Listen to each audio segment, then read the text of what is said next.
에이. 하늘 낮은 곳에서 이야기를 한다네. 하늘 낮은 곳에서 노래를 부른다네. 하늘 낮은 곳에서 글을 쓴다네. 하늘 낮은 곳에서 이야기한다네.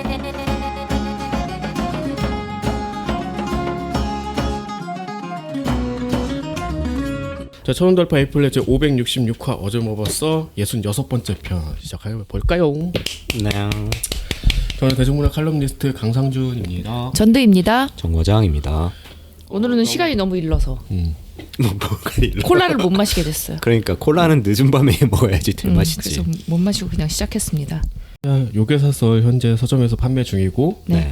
자, 에이플렛에 사활이 걸린 프로젝트인데 텀블벅 펀딩이 생각보다는 많이 되지 않아서 서점에서 이번 한번 좀 더 진일보할 수 있기를 기대해 봅니다. 이제 네. 많이 읽어보셨으니까 입소문도 좀 팍팍 내주시고. 안 읽어도 되니까 그냥 사시라고. 한 10권 사주시면 안 읽어도 돼. 안 읽어도 돼. 뭐 맨날 다 사서 다 읽나? 일단 사놓는 거지. 그래요. 자, 뭐부터 얘기해 볼까요? 일단 화제작인 것 같은데. 해보세요. 제가 본 거 먼저 할게요. 아무도 없는 숲속에서 넷플릭스에서 공개되고 나서 한 1위를 그래도 며칠 한 것 같아요. 우선은 이 얘기는 처음에 시작은 두 가지가 서로 이게 병치되면서 진행이 되는데 그 김윤석 씨가 운영하고 있는 펜션 이야기 한 편하고 그다음에 윤계상 씨가 운영하고 있는 모텔 이야기 이렇게 진행이 돼요. 그게 출비에서 봐가지고 저도 내용을 그냥 쓱쓱 본 거는 알겠는데 그 윤계상 씨는 쩔이에요? 네. 그래서 아니 윤계상 얘기 처음에 나오고 나중에 나오질 않는 거야 출비에서도. 아니, 그러니까 초반 얘기는 윤계상 쪽이 더 집중이 많이 되게 그러니까. 구성을 네. 했는데 이게 나중에 이제 조금 큰 반전이 있어요. 그러니까 뭐냐면은 자막이 스포일러를 해가지고 제가 깼다라는 약간 그러니까 나 그런 자막 안 부분인데 켜고 보려고. 네. 자막을 여러분 끄고 보셔야 됩니다. 맞아요. 되게 엉뚱한 부분에서 스포일러가 돼. 이게 사실 조금 더 후에 알면은 더 재밌는 부분이 많았을 텐데라는 생각이 드는데 네. 이 자막이 묘하답니다. 여기 되게 궁금하시겠지? 그래서 윤계상 쪽의 얘기는 상준이잖아. 상준이 구상준이죠. 이름이 구상준이에요. 모텔을 하나 인수해서 레이크 모텔이야. 레이크 뷰 모텔이라서 이제 호수 근처에 이제 뭐 사람들도 오고 장사 좀 될 거야 하고 해놨는데 어느 날 미친 놈이 하나 들어와서 거기서 여자를 하나 들고 와서 토막살이를 한 거야. 맞아. 그랬더니 그 모텔에 누가 가겠냐고. 그래서 쫄딱 망한 거죠. 뭐 그렇게 되는 얘기가 하나가 있고 김윤석 쪽에는 요즘 화제가 된 고민 씨가 애를 하나 데리고 놀러 왔는데 나중에 갈 때 보니까 애는 없이 혼자가 새벽에 혼자 이제 나갔는데 나중에 블랙박스를 확인해 보니까 그냥 혼자만 간 것처럼 이제 보이는 거였죠. 그래서 뭐 여기까지는 뭐 다 TV에 뭐 출비나 이런 데 출비에서 있으니까 다 얘기해도 될 것 같은데 네, 출비 방을 청소를 하고 보니까 이제 막 핏자국도 있고 그것도 출비에 나왔고. 뭐도 있고 거기까지 하니까 나왔어요? 그래서 의심스럽잖아. 그런데 고민을 하다가 자 앞에 이제 그 얘가 있잖아. 윤계상 모텔이 왜 망했어? 상준이 모텔이 왜 망했죠? 근데 그런 사건이 있으니까 소문이 사람들이 나서? 안 찾아온다. 그래서 얘는 고민을 하다가 덮어버린다. 네, 다 그냥 깨끗하게 그냥 정리를 해요. 양심과 어떤 사업자적인 마인드를 저울질을 하다가 덮는다. 근데 출비에서 보니까 더 나오던데 여기서 그래서 그 얘기를 그년이 또 오잖아. 1년 거기까지 뒤에 얘기해도 되는 거지. 1년 뒤에 이제 고민 씨가 다시 찾아옵니다. 그러니까 왜 온 거야? 그래서 아저씨 저 여기서 한 달 살게 할 거라고. 한 달 동안 사람 죽이려고. 그러니까 그때부터 이제 위기감이 고조가 되고 그 윤계상 얘기와 이 김윤석 얘기가 이제 교차를 하게 돼요. 그리고 나서 이제 후반부로 갈수록 이제 되게 빠르게 흘러가고 이제 모든 어떤 비밀이 이 작품의 약간 그 서술 트랙이 드러나는 순간 굉장히 빠르게 흘러가는데 그래서 이 작품 굉장히 훌륭하지만 고민 씨 정말 미친년 중에 미친년을 보여주는데 그 쾌감이 되게 대단하더라고. 정말 악독하게 나오죠. 그러니까 고민 씨 배우가 그 이제 극 중에서 그냥 그림을 그리는 사람으로 나오는데 그러니까 돈 많은 집 딸이에요. 알고 보면. 진짜 근데 왜 그 짓을 하는데? 아니 그러니까 그거는 이제 점점 밝혀지는 그래서 이 사람이 엄청난 그 사이코패스다 이런 느낌을 초장에는 보여주지 않아. 그러니까 뭔가 의문스러운 인간이잖아. 애를 데려왔는데 왜 혼자 가고 애는 어떻게 된 거야? 뭐 이런 생각을 하게 만드는데 김윤석은 거기서 이제 고민을 하게 되고 그러다가 정말 극단까지 이제 일이 퍼져요. 근데 이 작품이 이제 8부작인데 맨 처음에 시작할 때 똑같은 문구가 계속 반복이 되거든요. 아무도 없는 숲속에서 쿵 하고 나무가 쓰러졌다. 뭐야 그거? 제대로 못할 거면 시작도 하지 마. 아니 그렇게 꼭 김윤석 씨가 그 목소리 깔고 하시길래 아니 번갈아가면서 해. 그 윤계상 씨가 하기도 하죠. 아 뭐 그래요? 그러니까 아무도 쓰러지는 없는 소리. 숲속에서 큰 나무가 쓰러졌다. 쿵 소리가 났겠는가 안 났겠는가 이렇게 물음을 하면서 시작을 하는 거야. 근데 이 명제는 정답이 있는 거거든요. 쿵 소리가 났을까요 안 났을까요? 뭐 낫겠지 뭐. 그렇게 생각을 하지만 아무도 없기 때문에 들은 사람이 없어서 안 났다는 소리라는 거는 청각으로 인지를 하는 거기 때문에 아무도 없다라는 전제면은 당연히 아무 소리도 안 났지. 만약에 거기 녹음기가 있었다? 그러면 소리가 났겠죠. 그런 걸로 이제 생각을 해본다면은 이 작품 내에서 김윤석 씨는 계속 그러는 거야. 그러니까 윤계상은 그 모든 거를 뭐 자기가 공표하려고 한 건 아니었겠지만 알려지는 순간 안 좋은 일을 당했잖아. 자기랑 되게 무관한 일인데 개구리란 표현을 많이 쓰더라고요. 누가 던진 돌에 맞은 개구리 뭐 그런 표현 많이 그것도 출비에서 누가 얘기한 것 같아. 그런 개떡 같은 속담이 어딨어? 아니 그러니까 그런 식으로 얘기를 한 거. 무심코 던진 돌에 개구리가 맞아 죽는다고 이제 그 얘기를 하는 건데 김윤석은 그거를 알았는지 몰랐는지 가린 거잖아. 나만 안 보면 돼. 나만 안 들은 걸로 치면 돼. 자 그렇게 했는데 그러면 소리가 들렸겠는가 안 들렸겠는가 반문을 하는 거야. 저는 이렇게 얘기했죠. 안 들렸다고. 근데 있었단 말이야 자기가. 그러면은 들렸겠죠. 있었던 일이 되는 거죠. 근데 그래서, 그거에 대한 어떤 죄책감이라든지 그런 걸로만 끌고 갔으면은 약간 철학적인 이야기가 될 것 같은데 이 작품 그렇지 않습니다. 뭐. 굉장히 스릴러적으로 몰아붙이고 네. 그 희대의 사이코가 등장을 해서 엄청나게 많은 일을 벌인다라는 느낌으로 보실 수도 있고 심지어 한 편 한 편마다 약간 다른 컨셉으로 만들어진 듯한 느낌도 있어요. 그래서 7편인가 6편 같은 경우는 어떤 모종의 인물이 나와서 누군가를 암살하려는 복수하려는 그런 시도가 처음부터 끝까지 그려지기도 해. 이제 그 의미와 그래서 사실 김윤석이 맞닥뜨린 그 사건과 연결고리가 조금 약하다 이렇게 느껴질 수도 있어.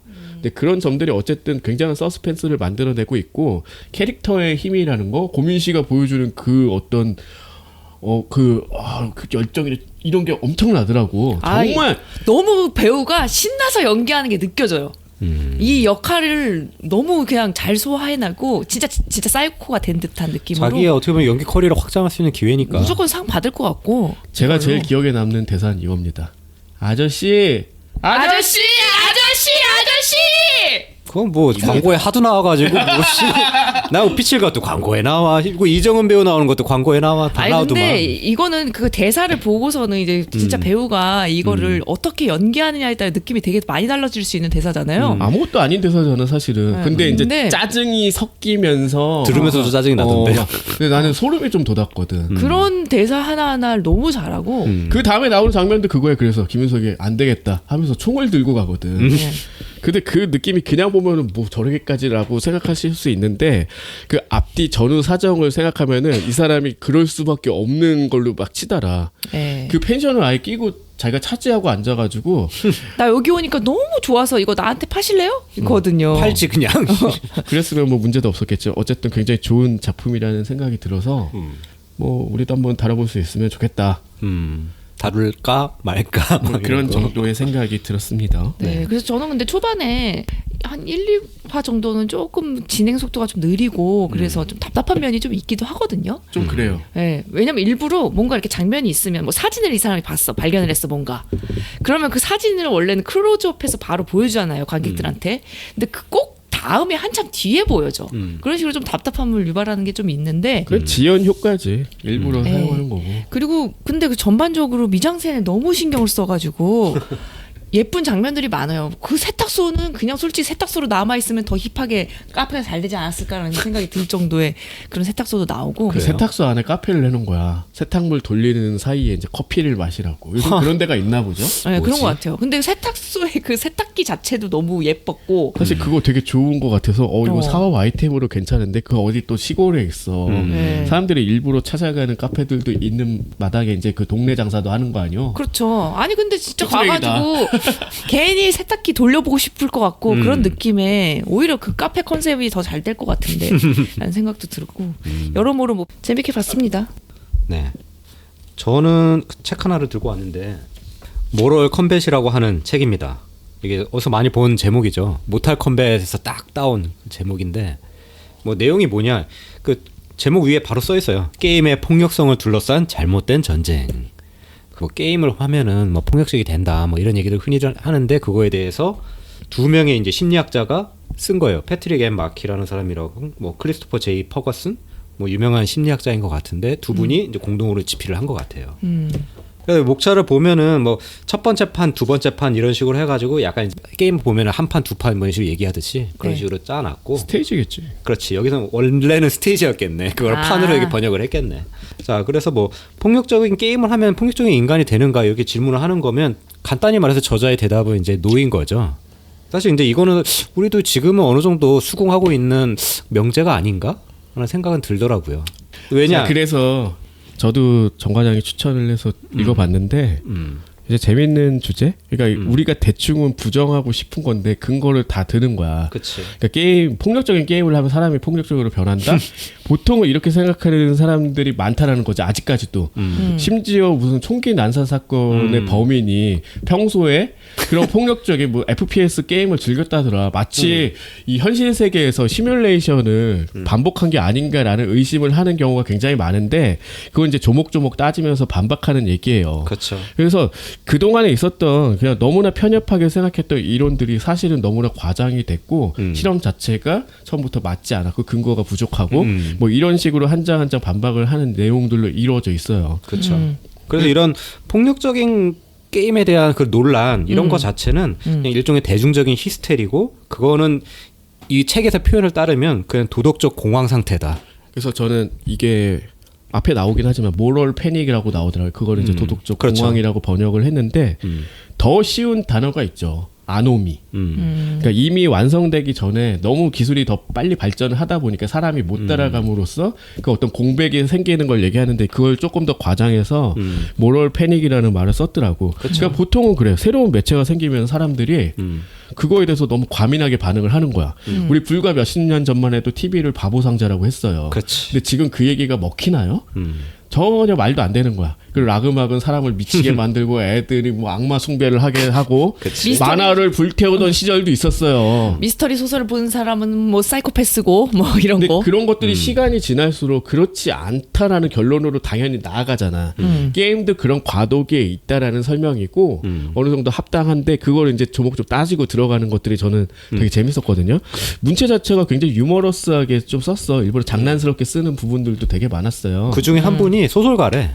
심리학자면서도. 그러니까 가령 막 그럼 스트리트 파이터를 하면은 나가서 싸우냐는 거지. 누가 그래? 근데 이게 생각해 보면은 무슨 뭐 어류겐 할 수 있는 승려권을 할 수 있는 것도 아니고 용권 선풍각을 쓰는 것도 아니고 소닉붐을 쓰는 것도 아니란 말이야.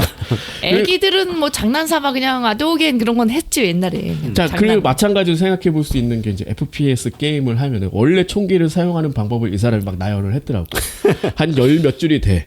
FPS 게임은 왼쪽으로 뭐 장전하고 오른쪽으로 발사한다. 한마디로 좌클릭 우클릭이지 뭐. 그걸 가지고 뭐 어떻게 하냐. 더 이제 그 주요한 거는 이제 모탈 컴뱃과 GTA가 이제 언급이 되는데 이게 현실 세계랑은 굉장히 무관하다는 거야. 그걸 한다고 해서 나가서 차를 훔치고 사람을 패지 않는다는 거지. 그렇지. 이거 게임을 하는 어떤 심리 상태는 이런 거예요. 이 폭력을 행사하면서 폭력이란 느낌보다는 즐거워서 한다는 거지. 쾌감 때문에. 그런데 현실 세계에서 이거를 바로 봤을 때 쾌감을 느끼고 내가 때렸을 때 하냐? 아니다. 보통은 공포를 느낀다는 거지. 근데 그거를 항상 이 게임이란 그 매체만은 마치 그게 연관되어 있다는 듯이 이제 늘 이렇게 다루고 있다라는 점을 지적을 하고 있어요. 특히나 이게 학계에서 이 폭력성에 대해서 얘기가 나온 걸 이 사람이 이제 비꼬는데 그거는 그들이 늙어서 그렇다. 그들은 구세력이다. 텔퍼틴이다.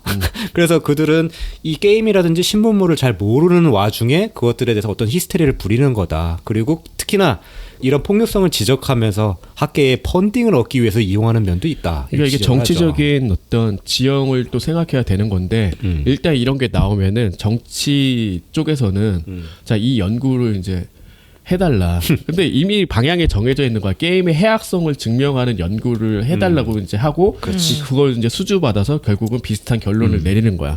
근데 그걸 살펴봤더니 게임 설계, 이 연구 설계가 잘못되어 있다는 거죠. 일단 기본적으로 이 연구자들이 게임에 대해서 거의 모른다라는 게 이제 초반이었고 그리고 이 구조적으로도 이미 답이 정해져 있기 때문에 이제 그런 방식으로 결론을 내렸다는 거야. 쉽게 얘기하면 게임을 시켜봤더니 얘네의 폭력성이 증가했다. 그런 건데 이거를 다시 설계를 한 거야. 뭐냐면 폭력성이 증가한 이유는 딱 하나였던 거야. 알고 보니까 게임이 너무 어려워서. 그치, 계속 그거. 좌절하다 보니까 우리 보통 키보드 부시고 막 패드 내던지고 하는 그런 정도의 폭력인데 이 게임의 난이도를 낮추니까 전혀 그런 게 없었다는 거예요. 그러니까 처음부터 설계 자체가 어떤 결론을 향해 나가기 위한 거였고 그런 결론이 그런 연구 결과가 필요했다.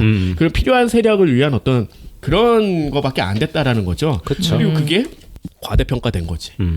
그런 식으로 있었고 또 지적했던 게 폭력적인 비디오 게임과 공격성 간의 이제 상관관계는 그저 나중에 방금 이제 말했지만 플레이어가 겪은 좌절감의 결과다 그런 거지. 그래봤자 나가서 사람 패야지 이렇게 하는 게 아니라 고작 키보드 부시고 키보드도 그래봤자 안 부셔. 마우스 던진 정도면 끝나. 난 한 번도 그런 적이 없었어. 그러니까 어떻게 보면 이게 사회적 조건이 그 폭력성을 야기한 그런 거일 가능성이 굉장히 높은데 그걸 차치하고 그때 마침 얘가 게임을 했다. 그렇게 해서 그냥 타겟팅이 됐고 왜냐 근데 사회적 조건은 연구하기가 어렵거든. 되게 뭐가 원인인지 찾기도 힘들어. 근데 마침 게임이 있으니까 그냥 타겟팅하고 그걸로 조진다. 쉽게 얘기해서 악마하기 되게 편한 도구였기 때문에 그런 타겟이 되었다. 그래서 그 여기서도 언급이 되는 그 버지니아 공대 총기 난사 사건 주범인 조승희 화면에 막 총 막 하고 막 녹화도 해놓고 막 이랬잖아. 근데 나중에 얘가 무슨 뭐 둠 매니아인가 뭐 이런 식으로 알려졌는데 실제 보니까 그 게임을 즐기는 일반 게이머보다도 플레이 시간이 떨어졌다는 거야. 그치. 그러니까 단지 해봤다는 거고 그 당시에 그 게임은 거의 대부분의 젊은 사람이라면 했던 뭐 이런 게임이었기 때문에 사실은 그렇게까지 이거를 과밀해서 생각해 볼 필요가 없었다라는 거죠. 그리고 일반적으로 생각하는 상식들도 많이 뒤집어 엎어서 재밌었어. 그러니까 게임을 하는 사람은 막 방구석에 처박혀서 혼자 이렇게 골몰하는 사람이라는 이미지가 많은데 네. 실제로는 반대라는 거지. 게임을 즐기는 온라인 게임은 뭐 말할 것도 없거니와 실제로 뭐 그냥 집에서 드래곤 퀘스트 3를 한다고 해도 학교 가면 그 얘기를 엄청 나눈다는 거야. 그치. 서로 정보도 교환하고 내가 뭘 했고 이런 식으로. 그렇죠. 결국은 이게 커뮤니케이션의 어떤 또 도구가 되기 때문에 오히려 게임을 하는 사람들이 안 하는 사람보다 훨씬 더 이 커뮤니케이션 능력이 활성화된다. 그치. 어떻게 보면은 서로 이야기할 거리가 되는 거고 이런 비슷한 얘기가 그 알고 있다는 착각이라는 책에도 나오는데 거기 보면은 부모님들이 애들이 자꾸 스마트폰만 하고 있어서 이게 문제다 뭐 이런 식으로 얘기를 하는데 그것도 비슷한 얘기가 나와요. 애들이 스마트폰 갖고 서로 교류를 해야 되는데 그게 중요한 도구가 되고 서로 간에 이걸로 얘기를 해야 되니까 그걸 쓸 수밖에 없어서 스마트폰을 많이 하는 거고 보니까 부모들이 하도 얘네 공부만 시켜가지고 그게 이쪽에 도구가 됐다 그런 부분도 나오긴 하거든요. 그리고 이제 이 책을 보면서 이렇게 요즘에는 그런 어떤 폭력성과 게임의 상관관계보다는 중독성 얘기가 더 많으니까 그걸 했으면 좋겠다라고 했는데 또 나와요. 그치. 예, 근데 이제 중독도 사실은 도박장애 뭐 게임 장애 같은 경우도 이제 등록이 돼서 그쵸. 있는 것처럼 하지만 실제적으로는 그 게임을 통해서 만들어진 그러니까 얘가 완전히 게임에 몰입을 해서 다른 생활이 안 된다. 가장 중요한 예시는 뭐 이런 정도로 해놨더라고. 게임만 하느라 그 애를 굶어 죽였다. 그치. 어린 애기를. 이 정도가 게임 중독으로 볼 수 있는데 게임을 몇 시간 정도 한다? 다른 취미들도 마찬가지라는 거야. 그렇지. 시간이 문제가 아니지. 어떤 취미라도 거기에 시간을 하려고 돈을 쓰는 건 당연하다.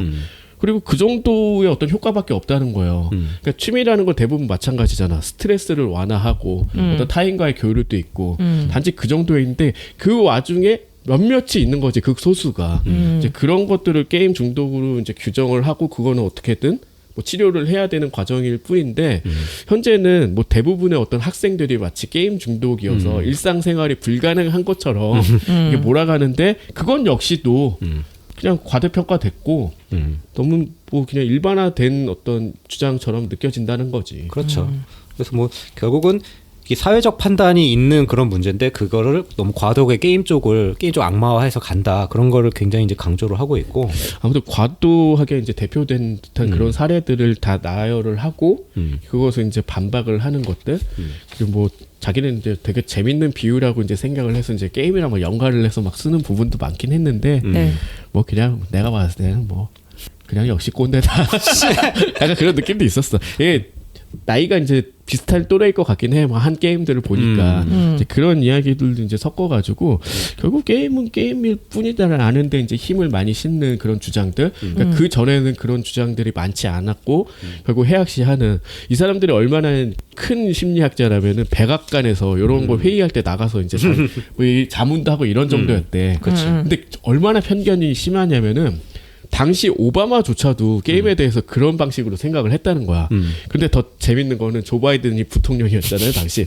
조 바이든은 안 그랬다고. 뭐 그런 얘기도 여기 섞여 있어가지고 그러니까 다른 거야. 이 시각을 어떻게 하느냐에 따라서 굉장히 다른데 실제로는 게임을 해본 사람일수록 그게 이제 과도하게 대표됐다라는 걸 이제 알 수 있다라는 거고 그걸 여러 가지 실험과 이런 어떤 예시를 통해서 제시를 해서 우리가 어디 가서 이제 게임에 대해서 이야기할 때 뭔가 근거를 들고 실제 예시도 들고 이게 이럴 수 있냐라는 거에 대해서 얘기하기도 굉장히 좀 좋은 책인 것 같더라고요. 그렇죠. 마지막 판에서는 부모들을 위한 그 챕터도 있더라고요. 부모를 위한 공략집 해가지고 애들이 이제 게임에 대해서 약간 너무 집중하는 모양새가 있으면 이런 식으로 단계적으로 밟아가라 하면서 굉장히 가이드를 잘 줍니다. 뭐 그런 것들도 있어서 좀 깨알같이 좀 재밌는 그런 또 명제들이 많아요. 게임을 하면 도덕성이 오히려 강화된다. 그런 그것도 것도 맞는 있어요. 것 같아. 왜냐면 약간 그런 거죠. 이제 호러 영화를 막 보는 사람들이 뭐 좀 괴상한 사람일 것 같지만 영화를 보는 순간, 그러니까 이게 반복해서 보는 순간 그때 어떤 그 공포감이 완화될 뿐이지 실제로 그 상황이 왔을 때는 전혀 그게 도움이 되지 않는다는 거고 오히려 그 상황에 대해서 더 많이 생각을 해봤기 때문에 도덕적으로 옳은 선택을 한다는 거야. 예시를 든 것도 그거예요. 자유도가 높은 게임에서 뭔가 선택을 하는 게 있는데 대부분은 두 번 플레이하지 않는 이상 두 번부터는 일부러 악의적인 거를 막 선택을 하는데 첫 번째 플레이 할 때는 자기 소신대로 하는 게 대부분이라는 거예요. 그렇지. 우리도 와우 할 때 그랬으니까. 네, 대부분 그렇게 하게 되는데 온라인에서 때려잡는 걸로 했는데 이런 씨 인간을 봤나? 그렇게 선택을 해서 오히려 사람들이 생각해보지 않았던 어떤 그 문제들을 던져주고 많이 생각을 해보게 이미 경험을 해봤기 때문에 그런 어떤 도덕적인 신뢰감을 높이는데 효과가 있다. 이런 어떤 효용도 좀 재밌게 저는 느껴졌고 또 하나 기억에 나는 거는 실질적인 또 효과도 있더라고. 외과 의사들한테 FPS 게임을 시켰더니 손동작이 훨씬 더 빨라졌다는 거야. 그러니까. 더 정교해지고. 자식들 처음부터 젓가락을 쓰면 많이 좋아질 텐데. 그런 얘기도 있는데. 젓가락 못 쓰는 정과장이 할 얘기는 아닌 것 같아요. 그러니까. 뭐 어쨌든 눈손 협응이라고 이제 표현을 하잖아요. 그러니까 눈으로 보고 손으로 빨리 반응을 하는 건데 그래서 어떤 외과의들은 이런 반복적인 게임을 통한 훈련을 통해서 향상하는 효과를 얻어서 실제적으로 휴식 시간을 그런 걸로 갖는다고 하더라고. 일종의 연습이기도 한 거지. 그래서 눈손 협응 뭐 이런 게 이제 두뇌 발달에 도움이 되지 않을까라고 하는데 그런 것도 어느 정도 뭐 근거가 되고 있기도 하고요. 뭐 그런 여러 가지 면에서 게임의 어떤 효용 그리고 지금까지 잘못된 어떤 편견 이런 걸 살펴볼 수 있는 책이라고 생각합니다. 일단 두 저자가 게임을 아주 좋아하는 것 같아. 굉장히 재밌게 썼어요. 내용도 생각보다는 길지 않고 그러니까 학술서스럽지 않게 쓴 게 좀 좋았던 것 같아요. 대중서 느낌으로 그리고 아주 깊게 들어가지도 않아. 그러니까 어떤 통계 자료를 이제 제시하면서 말이 되냐 이거지. 그래서 뭐 이런 것들에 대해서 막연하게 그 게임을 막 비판하고 억압하는 거에 대해서 억울한 감정, 좀 분한 감정이 있으면 이걸 가지고 좀 체계적으로 한번 밟아보는 것도 괜찮을 것 같아요. 네. 자, 넷플릭스에 오리지널로 올라온 일드 좀 귀하죠. 도쿄 사기꾼들이라는 작품인데 원제는 지멘시다치, 그러니까 지면사들 해서 지면사가 뭔지부터 설명을 해야겠네요. 그러니까 원래 전후에 일본에 그런 게 많았대. 쉽게 얘기하면 땅 사기. 내가 여기 땅 주인인 것처럼 행사를 해서 위조 문서를 해서 거래를 하는 거야. 근데 실질적으로는 이 땅 소유권이 없는 사람한테 돈을 쥐어주고 튀어버리는. 그런데 막 여러 가지로 문서도 준비하고 막 그 연기하는 사람도 준비하고 이런 방식으로 하니까 당시에 엄청나게 많이 속았대. 근데 이걸 현재로 와가지고 그 사기를 치는 내용이 펼쳐져요. 초반 1, 2화까지 이제 되게 단순한 어떤 왜 사기를 당하는지 어떻게 사기를 치는지 그 집단이 벌이는 이런 것들을 이제 쭉 보여주고 네. 일단 모모들 이렇게 들어가는 순간 약간 케이팝 무비 느낌이 나잖아. 그래서 이 범죄자들이 각자 역할이 있고 얘네들이 어떻게 움직이고 뭐 이런 것들 보여주고 네. 한 3화부터 7화까지는 어떤 거대한 부동산 회사를 상대로 이 지면사 사기를 치는 게 나와. 이 지면사들이. 그러니까 자기가 소유한 절도 아닌데 어떤 비군이 혼자 운영하는 절이 있어. 근데 여기 땅을 사가지고 이제 거대한 호텔도 경험하고 뭐 사무실도 있고 뭐 이런 어떤 위락 시설을 만드는 그런 걸 세우고 싶은 거야. 쇼핑몰 비슷한 거를. 네. 얘네한테 그래서 무려 110억 엔짜리 사기를 치는 그 내용이 이제 펼쳐집니다. 와. 110억 엔. 1,100억대 사기를 치게 되는 건데 뭐 쫄깃하게 조금 끌고 나가요. 일단 배우들이 굉장히 유명한 사람들이 많이 나옵니다. 일단 주연은 아야노고 도요카 에츠시가 이제 뒤에서 조종하는 뭐 기획자 역할을 하고 물론 또 흑막이기도 하고 그다음에 호이케 에이코도 나오고 호이케 에이코가 이제 그 비구니 역할을 할 배우가 튀었어. 그때 자기가 머리를 깎고 이제 행세를 하는 게 나오는데 요즘에 좀 진짜같이 나오더라고 삭발한 것처럼. 근데 요즘에 티 안 나요. 티 안 하는데 뒤통수가 이만해. 그러면은 아니 근데 짱구라고 할 수 있는데 어쨌든 그런 투혼 같은 게 있고 그렇게 해서 결국은 막 뭐 아슬아슬하게 굉장히 이제 또 자극적으로 많이 만든 부분도 있어. 막 그 비구니 약점을 막 잡아가지고 이 비구니가 알고 보니까 나가가지고 막 쓰리썸도 아니고 포썸 하는 애고 그것도 호스트들이랑 막 그런 것도 해가지고 얘가 이제 그 호스트랑 같이 오키나와에 보내놓고 그 사이에 그 부동산 회사한테 이제 증명을 해야 되잖아. 이 절도 보여주고 막 이렇게 하는 거야. 아무래도 의심스러운 부분이 많을 테니까 110억 엔짜리 계약을 해야 되는데 뭐 그런 이야기들이 이제 펼쳐지는데 배우들의 호연과 굉장히 재밌는 사실 이런 드라마 되게 많잖아. 많죠. 릴리 프랭키가 또 이제 그 형사 역으로 나와요. 미난 형사 비슷하게 이제 나와서 얘네들은 이제 추적해 나가고 조금씩 어떤 범죄의 증거들을 좀 잡아가는 그런 와중에 결국은 도요카 에츠시가 굉장히 무서운 사람으로 나와서 하나하나씩 제거해 나갔다. 그러니까 왜 이렇게 멤버가 안 바뀌는 거야 했는데 나중에 엄청나게 해먹고 이제 나 그만둘래 했더니 뭔가 해결사들이 약간 투입이 되면서 이런 방식으로 이제 몰고 가서 아야노코 같은 경우는 왜 지면사이를 시작을 했고 실은 이제 가족의 복수를 위해서 시작을 했는데 얘도 괴로울 거 아니야. 복수를 위해서 했는데 다른 사람 등을 엄청 쳐먹었거든. 뭐 이런 어떤 도덕적인 결함을 가지면서까지도 복수를 해야 하나? 뭐 이런 이야기들을 굉장히 그냥 그 많이 있는 서스펜스 드라마로 만들었죠. 그러니까 도둑들의 어떤 지면사 버전이라고 보면 될 것 같은 그런 이야기인데 굉장히 생소하잖아. 왜 사람들이 저런 거에 속을까? 근데 속을 수밖에 없다라는 걸 보여줍니다. 소메타니 쇼타가 또 이제 막 위조하고 뭐 해주고 이런 또 역할로도 나오고 진짜 많죠. 유명한 사람. 굉장히 많은 돈을 투입한 듯한 배우들한테 거의 배우들의 그 연기로만 이루어진 부분들이 많아서 뭐 그런 부분을 엿볼 수 있어서 좀 재밌게 봤어요. 요즘에 일본 드라마들이 좀 재미없다는 평이 많이 있는데 이거는 그래도 좀 선방했네요. 그러면은. 네. 넷플릭스에 올라와서 뭔가 자극적으로 만들 것 같다는 느낌이 있었거든. 그런 자극을 좀 많이 충족을 했다. 좀 세게 만들었더라고요. 약간 K-드라마스러운데? 약간 K-드라마를 좀 많이 따라가는 경향이 있다고는 하더라고요. 서로 영향을 많이 주고받은 것 같아. 그러니까요. 한국 드라마는 그런 부분을 많이 받았지. 사실 장르 드라마가 별로 없다가 많이 생겼는데 그 요소들을 보면은 사실 일대에서 차용한 듯한 그런 느낌을 좀 받을 때가 있고 요즘 일들을 보면은 또 그런 것 김치 싸대기 같은 거 나올 법한 막 센 그런 거. 막 고부 갈등 막 아니, 이런 거 영화에서나 나올 것 같은 막 그런 장면들은 넷플릭스니까 이제 많이 사용을 했더라고. 막 오늘 내가 100억짜리 계약을 했어. 그럼 막 비서랑 갑자기 사무실에서 막 씨. 그게 영화에서 나올 법한 거예요. 그렇잖아. 막 뭔 관계요? 그 창문 딱 저희가 내가 딴 사이야 하면서 별로 안 보고 싶은데 그런 거는.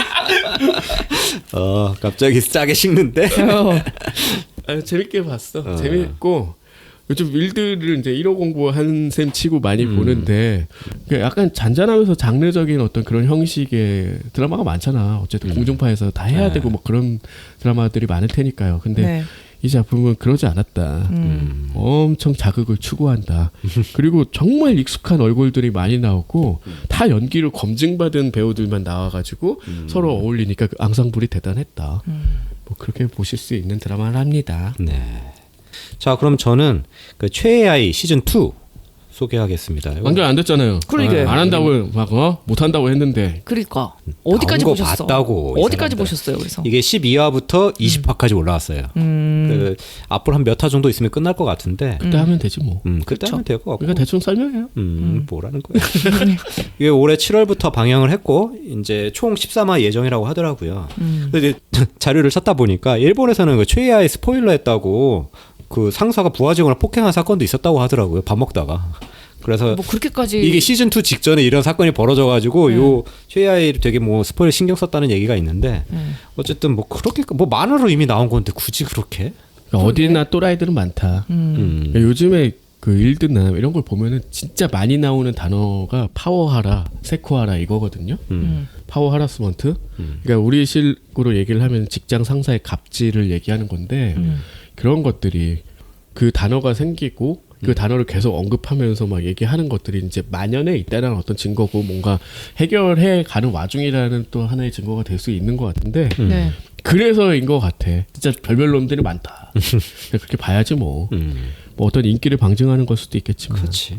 자, 그래서 주 내용이 뭐냐? 이게 뭐 도쿄 블레이드라고 하는 이제 이 작중 만화 원작을 이제 2.5D 연극으로 공연하는 거예요. 그 시즌 1의 마지막에 끝날 때 이걸 그렇죠. 네, 이거 네. 이제 캐스팅 된 걸로 해서 나온 거였잖아요. 근데 내용이 하여튼 제가 보기엔 되게 잘 만들고 연출도 좋았던 것 같은 게 이거 보면서 아 2.5D 연극이라는 게 이런 거구나. 그러니까 만화로 볼 때도 물론 설명이 나오긴 했는데 여기 네. 보면은 그런 거 있잖아요. 그 무대는 있는데 무대가 뭐 세 가지 무대가 있으면 관객석이 막 이동하면서 그 장면 전환 때마다 이게 움직이는 그런 장면을 그대로 연출을 잘 해줬더라고요. 아. 그래서 아 이게 2.5D라는 그런 의미구나. 그리고 그래도 이런 것들이 되게 잘 돼 있다 보니까 막 그 이거 왓챠에 보면 막 댓글들 달려 있는데 거기 이걸로 영상 그게 3면이 돌아간다고 해서 2.5D가 아니야. 응? 그걸 이해를 못한 것 같아. 2D, 3D 중간. 그렇지. 그걸 중간이라고 해서 2.5D라고 표현하는 거야. 그러니까 그 만화 원작을 이렇게 잘 살렸다. 그 만화 원작 만화와 현실 중간이잖아. 만화를 현실에서 구현을 했지만 약간 뮤지컬이나 그 연극 같은 경우는 2.5D라고 그래서 그렇게 부르더라고. 그래서 그런 거였구만. 그래서 이걸로 막 영상 연극계를 배우고 있습니다. 이런 댓글도 달리고 뭐 그런 것들도 있었고. 근데 그 안에 있는 내용은 사실 우리가 어떻게 보면 익숙하게 봤던 그런 내용들이긴 해요. 뭐 원작자랑 각색하는 그 각본과의 그 갈등이라든지 아니면은 뭐 유리가면 연상하게 하는 그런 연기 대결. 뭐 아, 이런 것들. 유리가면 보고 싶다. 아, 갑자기 그거 끝을 그건 영원히 끝을 알 수가 없는데. 홍천녀. 홍천녀 어떻게 되는 거야? 홍천녀의 진실을 알려줘서 그건 다행이었다. 홍천녀 알고 보니까 나무였잖아. 벚나무였나? 막 그런 거 있지. 거기서 끝이었지. 스포일러 하지 마세요. 이거 볼 사람도 없을 것 같아. 아니 몇십 년 됐어 그것도. 아이 괜히 하는 얘기예요. 그래서 뭐 때리려고? 아니야. 내가 뭐 상사도 아닌데. 상사하시든가. 그리고 이제 뭐 연기 되게 보면은 지지리 못하는 미소년 배우 하나 있어요. 그 시즌 1에도 나왔었어 잠깐. 근데 시즌 1에도 그런 식으로 해서 갑자기 각성하는 장면이 있는데 여기 또 그런 게 또 비슷한 게 있나 보죠? 시즌 1에 근데 그 배우는 끝까지 각성 못하는데. 아, 걔는 그랬어요? 지지리 못하다가 그 누구냐 그 카나랑 얘 주인공이 연기하는 거 보고 아, 그래서 자기의 찌질함을 느끼게 되고 그냥 사라지는 짜지는 장면이었는데. 걔가 그냥 여기서 또 다시 등장을 한다. 그래도 얘를 위해서 에피소드 하나를 아예 할애를 했더라고. 근데 그게 되게 잘 만들어가지고 꽤 재밌게 봤어요. 연출이 되게 좋았고 그리고 그 아카네 주인공의 그 설정상 여친이라고 봐야 되나? 진짜 여친은 아닌 것 같고 걔랑 그리고 카나 둘이 이제 연기 대결을 하는 거. 둘이 딱 그 오유경이랑 그 신유미 딱 아 마야지 뭔 오유경 같은 소리를 하고 있어. 몰라 내가 봤던 그 버전은 그거였어. 마야 무서운 아이. 보랏빛 장미를 기다리는. 보랏빛 장미의 그 남자는. 네, 아카네가 딱 그 포지션이었고 이제 카나는 신유미였나 아유미였나 아유미겠구나. 아유미. 아유미 포지션 되게 그 노력으로 승부하는. 그래가지고 아니 원래 천재야. 천재인데 이제 지금은 이제 약간 노력으로 승부하게 된 거지. 근데 뭐. 마야가 천재가 이제- 노력을 더하면 이거잖아요. 마야가 그냥 초천재였던 거지. 그렇지. 타고난 천재. 본능 그걸로 가는 거예요. 그럼 전체 지금 시즌 2 내용이 그 연극 얘기밖에 없는 거예요 지금? 그래서 얘 도대체 그 아쿠아의 원래 목적에 대해서 언제 얘기하는 거야? 그 생각이 들 때쯤 이제 나오더라고. 얘도 까먹은 거 아니야? 감독도 까먹었어. 아니 근데 왜냐하면 여기까지 가는데 되게 연극 열심히 하더라고. 그리고 아 막 그러니까 이 이것만 본 재미가 아닌데. 연기 지지도 못하는 미소년 배우가 막 고민하고 있으니까 막 어드바이스도 해주고 카나도 뭐 얘기해주고 신경 써주고 얘 아빠 찾는 거 아니었어? 그러니까 엄마 죽이네 찾고 뭐 이런 친구 거 찾는 아니었어? 얘기 아니었어요? 그래서 내가 볼 때는 여기서 고민하던 그런 거 얘가 막 메소드 연기를 해야 되는데 할 수가 없어. 왜냐면 자꾸 그 아픈 기억을 떠올릴 때마다 자꾸 그 기억이 떠오르는 거야. 자기 엄마 죽은 거만. 그래가지고 막 좌절하고 그래서 와 이거 큰일인데. 연기 영화구나. 아 이거 큰일인데 애니메이션이구나. 이러면 최하의 10시즌 때 다 안 끝날 것 같은데. 근데 나중에 나오긴 하는 것 같아. 점점. 마지막에 그래서 한창 연극 얘기만 하다가 마지막에 그 관련된 얘기하면서 끝나지 않을까. 내가 이럴 줄 알았어. 이게 이러면은- 너무 많은 요소를 그러니까. 넣더라고. 재료가 너무 많아서. 근데 그 중심 목적을 잃은 거 빼고는 요 시즌 자체는 재밌게 봤어요. 현재까지는. 근데 갑자기 이 얘기를 들으니까 시즌 2 우리 해야 되나라는 약간 고민이 생겼어. 아니 근데 재미는 있다니까 되게 잘 만들었어. 물론 이게 JAI의 그 전체적인 목적에는 언제 나오는 것인가. 그러니까 이러면은 한 시즌 몇 가지 가도 아빠 못 찾을 것 같아. 나중에 보니까 뭐 산으로 간다고 하는 얘기가 있던데 그건 정확히 모르겠네. 그럴 가능성이 좀 농후해 보인다. 네, 약간 그런데요. 너무 요소가 많고 그거 하나에 집중하다 보면은 앞으로 못 나갈 것 같아. 그러니까요. 하지만 요거 시즌 2 현재까지 나온 걸로는 아주 재미있는 연극 영화였다. 애니메이션이었다. 내가 원한 건 그게 아닌데. 유리가면 생각나는 사람 이거 보면 된다. 제가 원한 건 이런 게 아니라고요. 완결되면 보려고 네. 좀 그러고 있는데 마지막으로 간단하게 하나 끝낼게요. 애니메이션으로 그 요네자 호노부 원작의 소시민 시리즈가 나왔어요. 지금 네. 방영 중인데 맞아요. 제목을 소시민 시리즈로 그냥 했더라고. 그러면 안 되지. 원래 뭐 딸기 타르트 무슨 사건 뭐 이런 식으로 이제 나온 그 시리즈가 있거든요. 그 네. 디저트 이름을 네. 넣어서. 그래서 얘 남자 여자 두 캐릭터가 고전부랑은 좀 차이점이 뭐냐면 얘네들은 더 소시민을 지향을 한다. 그래서 눈에 안 띄어야 되고 맨날 디저트나 쫓아다니고 약간 그런 느낌이어서 사실 이게 애니메이션으로 만들 구석이 있긴 한가라는 생각으로 봤어. 네. 그리고 실제로도 그렇다. 근데 뭐야 그럼? 아니 아니 사건이라는 게 너무 잔잔하고 그림은 굉장히 예쁘게 해놨지만 실질적으로 벌어지는 사건이 너무 약간 예를 들면 이런 거야. 얘가 이제 무슨 케이크를 어디 유명한 가게에서 4개 사오기를 했는데 3개밖에 안 남아서 3개를 사왔어. 얘가 잠깐 전화 받으러 간 사이에 미리 하나를 먹어서 오래 기다리다가 나 맛있는 거야. 그랬더니 원래 2개밖에 없었다는 척하고 하나를 더 먹어야겠다 이 생각을 하게 된 거지. 네. 그거 먹고 이제 발뺌을 하는 건데 이제 들키는 이게 하나야. 그런 얘기들이 되게 많아. 어떻게 어떤 증거를 가지고 이게 몇 개였는지를 뭐 추리하고 뭐 그런 내용이겠네요. 아니 여기 뭐 하여튼 그런 거고 막 그 아 나도 이거 1화는 봤는데 그래 그런 느낌이긴 했다. 진짜 뭐 끝? 코코아를 뭐 어떻게 그릇 없이 또 데워서 이렇게 했을까? 뭐 여자의 물건 하나 사라져서 찾는 얘기도 있었고 뭐 그런 거. 근데 그 비밀이라는 게 사실은 알고 보면은 그러니까 그렇게까지 추리할 필요도 없는데 이 남자애는 그렇게 나서는 걸 굉장히 좋아하는 거야. 자기도 모르게 억제하고 싶은데도 불구하고 자기도 모르는 사이에 이제 추리하고 막 도와주고 이렇게 되는 거죠. 네. 막 동아리방에서 이제 무슨 빵 이름이 자꾸 생각이 안 나네. 어쨌든 튀김빵. 독일식 무슨 튀김빵인데 안에다가 매운 걸 하나 넣어놨는데 이 안에 있는 사람들이 다 하나씩 먹고 이제 벌칙을 정하기로 했는데 다 먹었는데 자기는 안 걸렸다는 거야. 매운 그래서 걸 먹은 도대체 사람이 없어. 그럼 누가 먹었나 뭐 이런 거야. 아. 그런데 이제 최근에 본 게 이제 7화인가 정도였는데 뭐 오사나이상이 납치됐다고 뭐 이러면서 끝나긴 하더라고. 저는 이걸 한 2권 보고 안 봐가지고 뒤에 이제 다 익숙한 에피소드였어. 오랜만에 이제 영상으로 보니까 저거 저랬지 맞아 이러면서. 근데 이것도 생각해 보면은 분명히 장난이거나 뭔가 야로가 있지 않을까라는 생각이 들 그런 정도로 거죠. 너무나도 그 여기서는 뭐 심심하게 만들었다. 약간 살인 그런 사건이 느낌이야. 일어나지 절대 않는 근데 거잖아요. 빙과도 어떻게 보면 일상 미스터리인데 그거는 조금 더 심각한 면이 그렇죠. 있었잖아요. 조금 세기도 하고 중간에 나는 그래 빙과 생각 나가지고 나오자마자 1화를 봤는데 아 전혀 아니라니까 다른 시리즈 그래서- 보면 돼. 아니 그러니까 그런 느낌인가 싶어 봤는데 너무 소프트하고 잔잔해서 이건 그냥 시간 날 때 하나씩 봐야겠다 하다가 아직까지 못 봤네. 그러니까 이게 바로 코지 미스터리이긴 한데 그 코지 미스터리까지 이렇게 애니로 만들 필요가 있을까? 드라마였으면 오히려 이제 그런 장르를 쉽게 받아들일 수도 있을 텐데 이거 그냥 예쁜 이런 애들 막 동원해서 하는데 그림은 예쁘더만. 예, 그냥 그렇게 그래서 하는데 또 그 맛에 또 보는 사람들이 있겠죠. 근데 나는 그 빙과의 그 캐릭터체라든지 그런 거에 너무 이제 좀 뭐라고 해야 되나 그게 더 마음에 들어가지고 그러니까 빈가에 비할 바는 못 된다. 좀 덜하더라고. 네. 빈가는 굉장히 좋은 작품이었고 애니메이션도 너무 괜찮았지. 지금 아마 다 볼 수 있을걸요 OTT에서. 다 그럴 있죠. 거예요. 거기잖아 교토.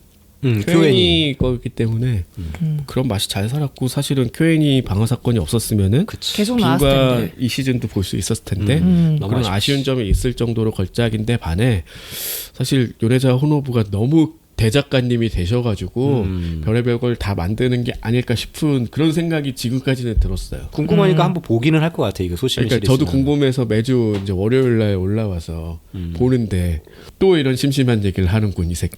그러니까 다 보고 나서는 얘는 맨날 이거 가지고 이러고 이렇게 고민하고 산다고. 아니, 근데 오히려 니네가 소시민이 아니야. 막 이런 거. 이거의 타겟은 그거 같은데 느낌이 일에 쩔어가지고 힘들어 죽겠는데 피곤한 거 복잡한 거 보기 싫다 할 때 그냥 복잡해요, 근데. 복잡해 이거?